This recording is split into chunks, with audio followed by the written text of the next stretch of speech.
Hello friends, आपका study with Kiran YouTube channel में स्वागत है। आज जो हम टॉपिक डिस्कस करने जा रहे हैं कोऑर्डिनेट ज्योमेट्री का, वो लास्ट टॉपिक है, लास्ट पार्ट है उसका। फिर हमारा ये चैप्टर कंप्लीट हो जाएगा। पिछली दो वीडियो में हमने डिस्कस किया था डिस्टेंस फार्मूला और सेक्शन फार्मूला। डिस्टेंस फार्मूले में क्या देखा था कि डिस्टेंस कैसे निकालते हैं, कोई भी 2 या 3 कोऑर्डिनेट दिए हो तो उनका आपस में। सेक्शन फार्मूला में क्या देखा था कि हमें कोई 2 पॉइंट दिए, एंड पॉइंट, स्टार्टिंग और एंड पॉइंट दिए लाइन सेगमेंट के, और हमें कह दे कि इसके बीच के अंदर ये पॉइंट, कोई भी पॉइंट के कोऑर्डिनेट निकालो जो इसको कोई खास रेशियो में डिवाइड करता हो। रेशियो दी होती थी या फिर पॉइंट दिया होता था, रेशियो निकालनी थी, ये था ना। आज हम देखते हैं अगर हमें कोऑर्डिनेट दिए तो हम अपना एरिया कैसे निकालते हैं ट्रायंगल का, कि हमारी ट्रायंगल जो है उसका हम एरिया कैसे निकालेंगे। लेट अस सी। तो इसका फॉर्मूला देख लेते हैं। सबसे पहले एरिया का ये होता है magnitude x1 into y2 minus y3 plus x2 y3 minus y1 plus x3 y1 minus y2 upon 2। इसका मैग्नीट्यूड, मैग्नीट्यूड क्यों लिया है? क्योंकि हमारे पास कई बार कोऑर्डिनेट जो है नेगेटिव आ जाते हैं। ठीक, नेगेटिव भी कोऑर्डिनेट हो सकते हैं, लेकिन एरिया कभी भी नेगेटिव नहीं हो सकता, इसलिए हमने मैग्नीट्यूड लिया। अगर इसमें नेगेटिव वैल्यू आ गई ना तो ये मैग्नीट्यूड हटाएंगे तो वो अपने आप पॉजिटिव हो जाएगी, उसको पॉजिटिव बना देंगे हम। इसको याद रखने की ट्रिक है, हमें लिखना है इस तरह से, याद रखा करो। x1 पहले आता है, फिर x2 आता है, फिर x3 आता है। अब देखो 1 के बाद क्या आता है 2, 2 के बाद 3, ओके, 2 के बाद क्या आता है 3, और 3 के बाद वापस से सीधा उल्टा चल जाता है तो क्या आ जाता है 1। 3 के बाद क्या आता है 1, और 1 के बाद 2। इस तरह से आप इसको लर्न कर सकते हो, 1 2 3 लिख के। 1 के बाद 2 3, 2 के बाद 3, फिर 1, फिर 3 के बाद क्या था 1 एंड 2 अपॉन डिवाइड बाय 2 कर ही देना। ठीक, तो ये इसको याद करने की ट्रिक थी। ओके, कि हम इस फॉर्मूले को इस तरह से याद कर सकते हैं। छोटा सा टॉपिक है, हम डिस्कस कर लेते हैं इसे जल्दी। इसके अंदर फर्स्टली क्वेश्चन बन सकता है कि हमें 3 वर्टिसेस दे दिए। मान लेते हैं हमारा ए वर्टिस है 5 एंड 2, बी है 4 एंड 7, और सी वर्टिसेस मेरे पास है 7 एंड -4। कह दिया इसका एरिया फाइंड करो। क्या बोला कि आप इसका एरिया फाइंड करो। अब हमें एरिया फाइंड करना है, कोड ये दिए हुए हैं तो मुझे अपना फार्मूला पता है। ये मेरा क्या है x1 x2 x3, ये क्या है y1 y2 y3। अब देखो मैं फॉर्मूला अप्लाई करती हूँ, x1 into y2 minus y3 plus x2 into y3 minus y1 plus x3 into y1 minus y2, यही था ना, डिवाइडेड बाय 2। अब देखो ये क्या बनेगा, 7 प्लस माइनस माइनस प्लस हो गए, 7 plus 4 11, 5 into 11 plus 4 into minus 6 plus 7 into minus 5 upon 2, ये बना ना। अब देखते हैं आगे क्या बनता है। वेट,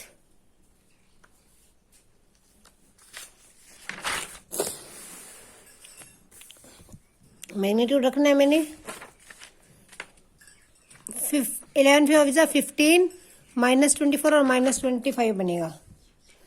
ये मेरे पास बनेगा 15, सॉरी -24 -35 अपॉन 2।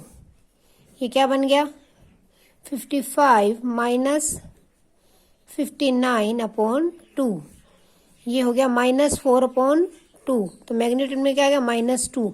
अब मैग्नीट्यूड में -2 तो बाहर निकालेंगे तो क्या हो जाएगा +2। तो इसका एरिया कितना आ गया 2 स्क्वायर यूनिट्स। जो हमारी इन कोऑर्डिनेट से ट्रायंगल बनेगी, जो हमें कोऑर्डिनेट दिए थे, उनका एरिया, उस ट्रायंगल का एरिया कितना आएगा 2 स्क्वायर यूनिट्स। क्या आएगा 2 स्क्वायर यूनिट।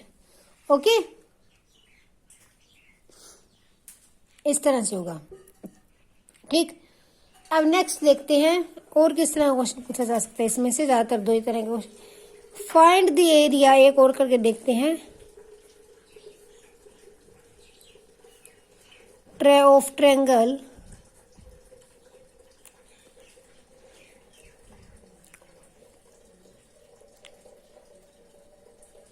whose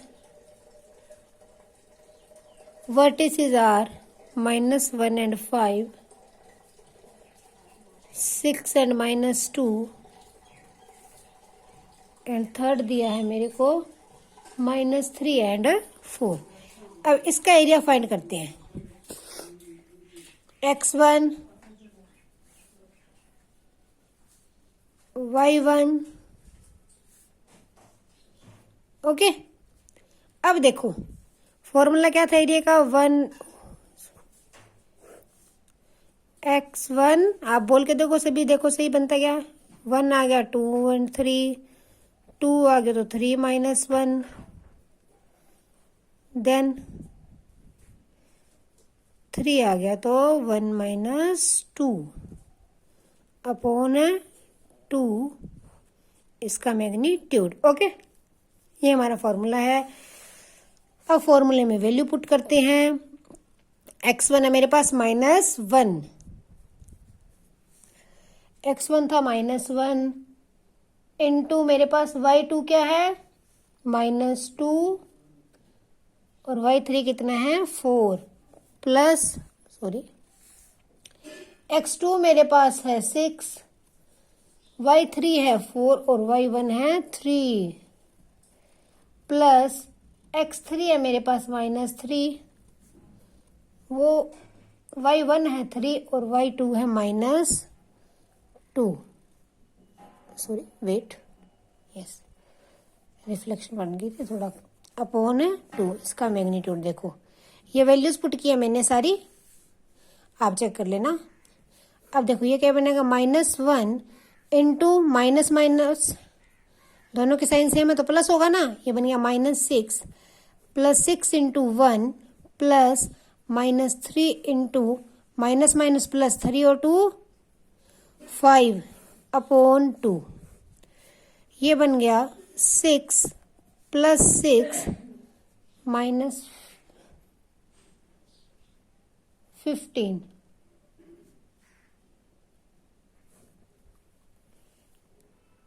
okay.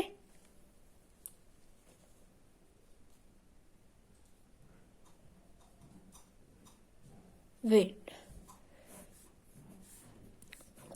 ये बन गया 12 - 5 अब 15 अपॉन 2 -3 अपॉन 2 कितना आ गया 1.5 स्क्वायर यूनिट। ठीक, इस तरह से हमने 2 क्वेश्चन करके देखे एरिया निकालने का। ये मैंने थोड़ी स्टेटमेंट गलत लिख ली, यहाँ पे अगर 1 की जगह 1.5 दिया उन्होंने, जो x1 है ना ये 1.5 दिया उन्होंने एग्जाम्पल के अंदर, जो मैं आपको कराना चाहती थी नेक्स्ट टाइप ऑफ क्वेश्चन वो करके देखते हैं। अगर यहाँ पे 1.5 होता है हम लेके देख लेते हैं उसे भी, फर्क तो यहीं पे पड़ना और किसी पे तो पड़ना नहीं, क्योंकि और कहीं तो यूज ही नहीं हुआ।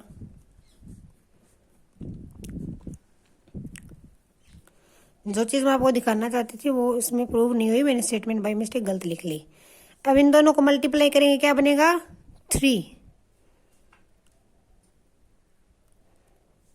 3 प्लस 6 वेट -2 एंड -4 है 9 बनेगा। 9 प्लस 6 माइनस 15 अपॉन 2, ये बनेगा 15 माइनस 15 अपॉन 2, 0 बन गया। वेट मैं आपको दिखाती हूँ, देखो क्या बन गया 0 बन गया। अगर यहाँ पे 1.5 होता तो अब देखो जिस भी ट्रायंगल का एरिया 0 आ गया ना, वो क्या बताती है, अगर हमें ट्रायंगल गिवन है और उसका एरिया 0 आ गया ना, तो वो कहती है पॉइंट आर कोलिनियर। क्या बताती है, कोलिनियर है, पॉइंट एक ही लाइन पे हैं, तभी हमारी ट्रायंगल बनी नहीं और हमारा एरिया क्या आ गया 0 आ गया। एरिया क्या आ गया 0। अगर कभी भी ट्रायंगल का एरिया 0 आ जाए that means this point are collinear, वह बिंदु जो है समरेखी होंगे। क्या होंगे, समरेखी होंगे, ओके। अब इसी टॉपिक से एक क्वेश्चन पूछा जा सकता है, देखो फाइंड द वैल्यू ऑफ के, कि के की वैल्यू फाइंड करो इफ पॉइंट्स दिए हैं मुझे 2 3, बी दिया है 4 एंड के, सी दिया है 6 एंड -3, आर कोलिनियर, क्या है? कोलिनियर है। अगर ये तीनों पॉइंट कोलिनियर है और के की वैल्यू फाइंड करनी है, मुझे क्या पता है, इतनी बात पता है भाई, अगर कोलिनियर है तो मेरे ट्रायंगल का एरिया क्या होगा? 0 होगा। ये बात मैंने अभी प्रूव की है, ठीक है ना? तो कोलिनियर है तो ट्रायंगल का एरिया 0 होगा। इसके लिए मैं इसका एरिया निकालती हूँ। एरिया का फॉर्मूला क्या होगा? बार बार फॉर्मूला मैंने लिख रही हूँ। x1 y2 minus y3 plus x2 y3 minus y1 plus x3 y1 minus y2 divided by 2। और ये हमारी किसकी इक्वल है? 0 की इक्वल है। किसकी इक्वल है? 0 के। ये 2 इधर आके मल्टीप्लाई होगा, 0 हो गया। 0 इज इक्वल टू, ये plus minus minus minus plus हो जाएगा ना, ये बनेगा 2k प्लस 3, 2 3 जा 6 माइनस 6 तो minus 24 plus 18 minus 6k equal to 0 आ गया। अब देखो minus 4k is equal to 0। 18 और 6 24 और माइनस 24 क्या हो गया? 0 हो गया। Minus 4k is equal to 0। तो k की वैल्यू क्या आ गई मेरे पास? 0। k की वैल्यू क्या आ गई? 0। ठीक, तो ये k की 0 वैल्यू के लिए पॉइंट क्या हो गए? तीनों कोलिनियर। क्या होंगे? कोलिनियर। नेक्स्ट टाइप जो क्वेश्चन बन सकती है वो इसमें बन सकते हैं। देखो, हमें 4 कोऑर्डिनेट दे रहे, जैसे if a -5 7, b -4 -5, c -1 -6 and d है 4 एंड 5। अब कहते हैं इन क्वाड्रिलेटर का एरिया फाइंड करो, इस क्वाड्रिलेटर का एरिया फाइंड करो। तो हम कैसे करेंगे? ये हमारी क्वाड्रिलेटर मान लेते हैं, ए बी सी डी। इसको हम 2 भाग में डिवाइड कर लेते हैं, एक बीच में लाइन लगा लेते हैं। एक ट्रायंगल ये बन गई, एक ट्रायंगल ये बन गई। तो ए बी डी ये तीनों कोऑर्डिनेट लेके एरिया निकाल लेंगे अलग से, ट्रायंगल वाला फार्मूला लगा के। ओके, उसी तरह से इसका एरिया निकालेंगे। पहले ए बी डी का निकाल ही लेते हैं और फिर बाद में हम बी सी डी का एरिया निकाल के दोनों को प्लस कर देंगे। तो हमारे पास क्या आ जाएगा? पैरेलल, इस हमारी पॉलीगन का एरिया आ जाएगा। ठीक है ना? इसको मैंने ट्रायंगल में डिवाइड कर लिया, चाहे ऐसे कर लो चाहे ऐसे कर लो, आपकी मर्जी है। पहले मैं ए बी डी का एरिया निकालती हूँ। क्या होगा? 1/2 x1 y2 minus y3 x2 y3 minus y1 x3 y1 minus y2। Okay,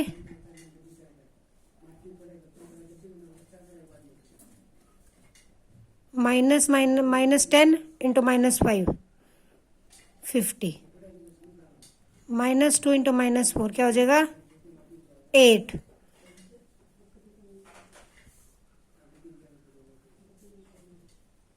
ये देखो 50 + 8 + 42 ये हो गया। इसको सब ऐड करेंगे 56 एंड 106 आ जाएगा शायद अपॉन 2। तो ये क्या आ गया मेरे पास? 53 आ गया। कितना आ गया? 53। एक ट्रायंगल का आ गया। इसी तरह से दूसरी ट्रायंगल का निकाल लेंगे, B C D.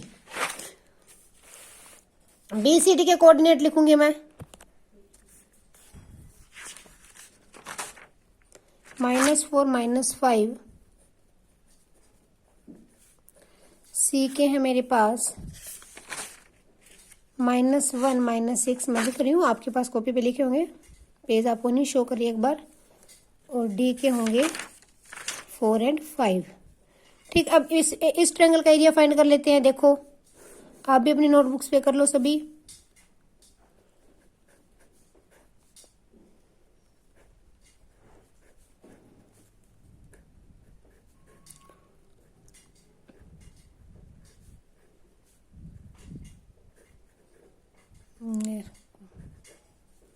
Four into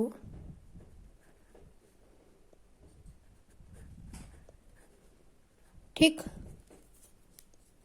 ये बनेगा, ये 11 -11 इंटू -4 44, ये माइनस का 10 माइनस माइनस प्लस हो गया, -5 + 6 1,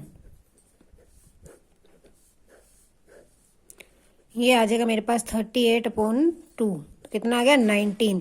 तो जो मेरी क्वाड्रिलेटर थी उसका एरिया कितना आ गया 19 प्लस हमने पीछे कितना निकाला था 53, 19 + 53 कर देंगे 72 स्क्वायर यूनिट्स। कितना आ गया 72 स्क्वायर यूनिट्स। ओके, तो अगर हमें क्वाड्रिलेटर का एरिया निकालने कह दे तो हम उसको 2 ट्रायंगल में डिवाइड कर लेंगे और फिर निकाल लेंगे। इसकी एक शॉर्ट ट्रिक भी है, वो भी आपको बताती हूँ मैं। तो एग्जाम में हमारे पास टाइम नहीं होता ना, हम शॉर्ट ट्रिक लगाते हैं। ए था -5 7, ट्राई करते हैं अपनी शॉर्ट ट्रिक। बी था -4 -5, सी था मेरे पास -1 -6 एंड डी था मेरे पास 4 और 5। ओके, हम देखते हैं कि इसकी जो हम शॉर्ट ट्रिक से इस क्वेश्चन को किस तरह से सोल्व कर सकते हैं। ओके, तो हम ऐसे लिखेंगे इसमें मैग्नीट्यूड में x1 - x3, ट्रिक बताती हूँ पूरा ऊपर करने का। यहाँ लिखूंगे x1 x2, यहाँ लिखूंगे y1 y2, -3 4 3 और 4। ओके, अब देखो x1 - x3 करूंगी, x1 - x3 किया तो -5 -1, -5 + 1 कितना बन गया -4, y1 - y3 किया, y1 - y3 -6, 7 + 6 कितना हो गया 13। ओके, फिर x2 - x4, x2 -4 माइनस का 8, y2 -y4 माइनस का 10। अब क्या करना है, इन दोनों को मल्टीप्लाई करके क्रॉस मल्टीप्लाई करते हैं। जैसे इन दोनों को मल्टीप्लाई किया, -10 × 4 -4 40, माइनस करेंगे उसमें से इन दोनों को मल्टीप्लाई, ये माइनस का 104 आ गया। ओके, 40 + 104 ये आ गया मेरे पास 144। ओके, और इसके आगे हमने हाफ लगाना है। क्या करना है, हाफ तो लगाना ही लगाना है। तो 144/2 किया तो कितना आ गया 72। तो हम इसको शॉर्ट ट्रिक से भी कर सकते हैं। कैसे किया, आगे हाफ लिया, अंदर लिखा x1 x2 y1 y2, minus किया x3 x4 y3 y4। अब इनको ऐसे क्रॉस मल्टीप्लाई कर देना और सब्ट्रैक्ट कर देना है। इन दोनों को मल्टीप्लाई करके उसमें से इन दोनों के मल्टीप्लाई सब्ट्रैक्ट कर दी, तो ये मेरे पास उसका आंसर आ गया सीधा शॉर्ट ट्रिक से। क्योंकि एग्जाम में अगर पहली ट्रायंगल का निकालेंगे दूसरी का निकालेंगे टाइम बदलेगा, तो हम ये वाली ट्रिक जो अप्लाई कर सकते हैं क्वाड्रिलेटर एरिया के ऊपर। ठीक, तो जो हमारा कोऑर्डिनेट ज्योमेट्री था वो टॉपिक कंप्लीट हो गया। इससे एग्जाम में 2 क्वेश्चन भी बन सकते हैं, एक तो बने ही बनेगा।